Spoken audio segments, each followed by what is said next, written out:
The rebellion against AI has begun. Let's discuss.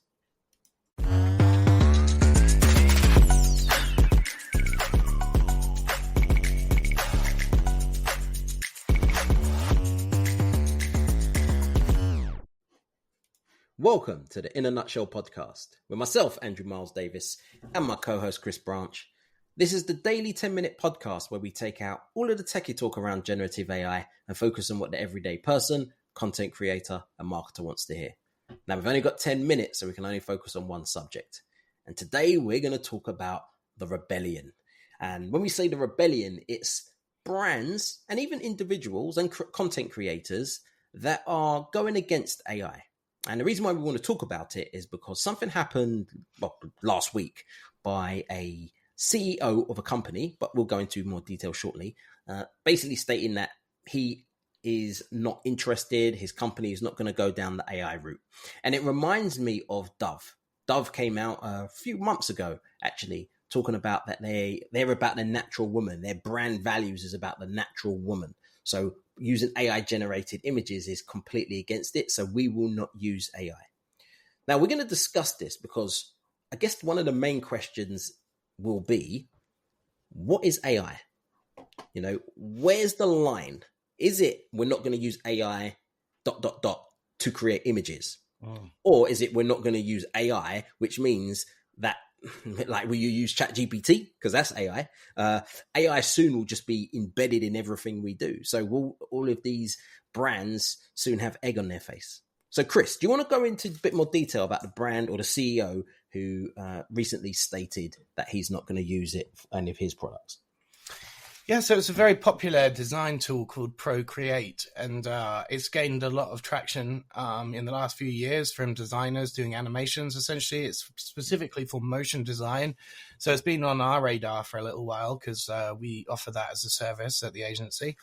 And he kept his mouth shut until last week when he just had enough of everybody of his customers asking him, when are we going to get Gen AI features? When are we going to get Gen AI features? And he just went crazy. He started swearing and everything. And he's very unlike that. He said, I don't like being in front of the camera. I like our products speaking for us. And so he's made a stance to come out and do this interview and say, we will never have Gen AI products inside of our app. So please stop asking.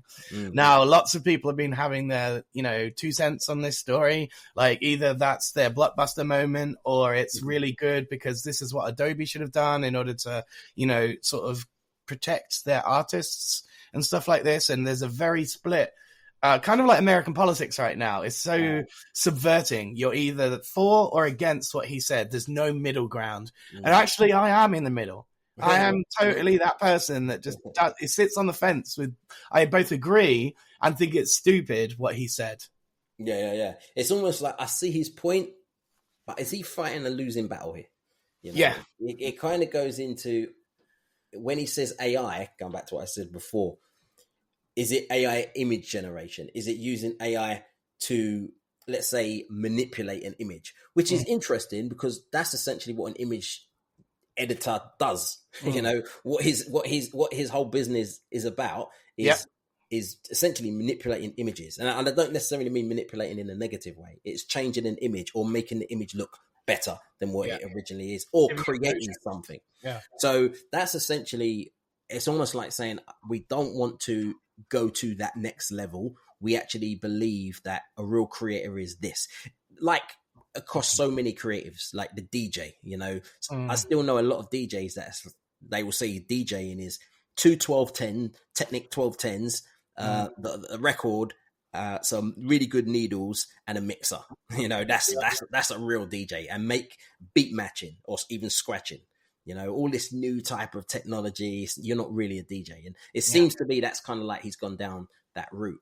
But if you really peel back the layers, that's essentially what his company has done. It's used technology to create a product. Yeah, and it is fascinating. Like, maybe if he'd have talked to someone like a PR person, then they'd have said, we're not willing to put AI until it's been regulated. Because actually denying the future is a long time to say never in the future we will do this. Because Other people have predicted that 98% of content on the internet by 2026 will be AI generated. Does that mean that Procreate's willing to only be in that 2% of content that's not? You know, like there's so many things to think about when you make a very bold statement like that. And it's very silly, actually, to do that now, I would say. But as you said, he's going to have quite a lot of people that do support him. So maybe if he is in that 2%, he'll probably have a real core following, you know, and probably a lot more hardcore and fanatic, like in the future, if he does go down that route, rather than where they are now. So be interesting to kind of see where this goes, because it reminds me of, or two examples. One, Dove. And as I mentioned before, when Dove, they turned around and said, look, this is what we're about. So we're not going to use AI generate. Well, they said AI. So let's see if that kind of changes more towards AI for images. And again, how long they will do that for. And then the other is one called Cara. Now, Cara is more to do with Instagram users who they're kind of fed up with all of the AI stuff. So they're going to his new app called Cara. Do you know much about Cara, that? Yeah, I've read a little bit about it. It was exactly like you said, as a stance against the flooding of Instagram with AI by real artists and designers and people that could prove that they'd made their stuff human. So that's the sort of difference between Cara and everything else, is that you need to prove that it's not AI, and only then will it allow to be featured, because they basically have a monitoring system, and that's kind of pre-built in. Again, that's kind of like a barrier to entry if you think about it, because then you need to make like behind the scenes of you actually painting the art or doing the art in order to prove that you are human.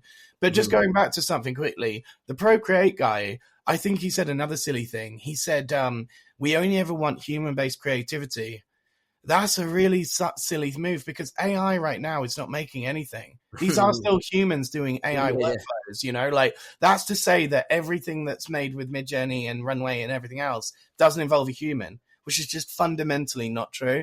So it's either a misunderstanding of who's using AI, because it's humans, you know, or it's like to say, we only want humans that don't like AI to work on our platform. And as you said, that will attract a load of people that like interested in Cara. You know, that's the loop, maybe, is there are a growing number of people out there who were artists from long ago that do not want to be involved in this AI thing at all. In fact, they don't want to be involved in any app that's involved in it. And nearly every app is, from Zoom to, you know, Instagram to everything you use as an app will eventually have AI built into it, except for those that make a hard stance against it. But I will say it's a lot more bold that a technology company makes this than Dove, because Dove is just a beauty and healthcare brand, and they sell physical products on the store. They don't even need a website. In fact, they don't even need social media.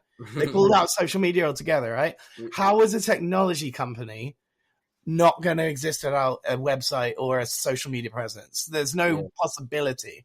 So then Dove, I understand, but very few people are like Dove, you know? So is the anti-AI stance isn't for everyone, let's be honest. Yeah, I think it's, like I said, it reminds me working in the music industry, and everyone was against Napster, and it was like, oh, downloading and stealing music is really wrong. But at the same time, they'll happily go and get like a knockoff DVD for £5. You know, like, I'm not paying £12 in HMV for this DVD, when the guy down the market said I can get free for a fiver. So it kind of reminds me of that. It's almost like I don't like AI when it interrupts my business, but it doesn't matter if it's not my business. So I'll use it then. It's all about convenience, isn't it? I've seen people protest recently talking about fossil fuels, and they're wearing like, you know, cheap clothing made in Bangladesh that uses tons and tons of liquid and fossil fuels to make it. And it's like, it seems so hypocritical from the outside. And yet they are in their own little rut of thinking, well, I'm against this, but not realizing they actually contribute to it as well. In different ways, you know? So it's... And talking about poison, and talking about convenience very quickly, you mentioned just off air about the terms and conditions, and when they say terms and conditions, that's when a lot of creators left the platform, or they started looking at it slightly differently. Yeah, essentially every app that you use has had new terms and conditions built into it, and it's whether or not they want AI training on it. So one of the terms and conditions on the BBC, for example, was AI cannot be used to access this site and train on the information, yada, yada, yada. So that was like when everybody that subscribes to the BBC got an email notification to say, look, we've updated our terms and conditions. Nobody actually reads these things, but they have to make a statement, like, because that's a legal requirement in order to let them know that these things have changed to the things that you signed up with. So essentially every app's been doing this, and in very, very lawyer terms, they're essentially writing the new thing in which by you have to declare that you're okay with this in order to keep on accessing the app and the community that you've built, or whatever it is that you're accessing our app for, is that we can now use whatever you add to our app in order to train our large language models.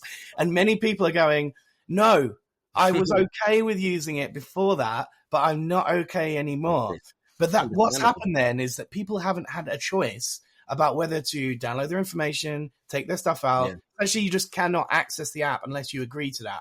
And that's it. You're locked out forever.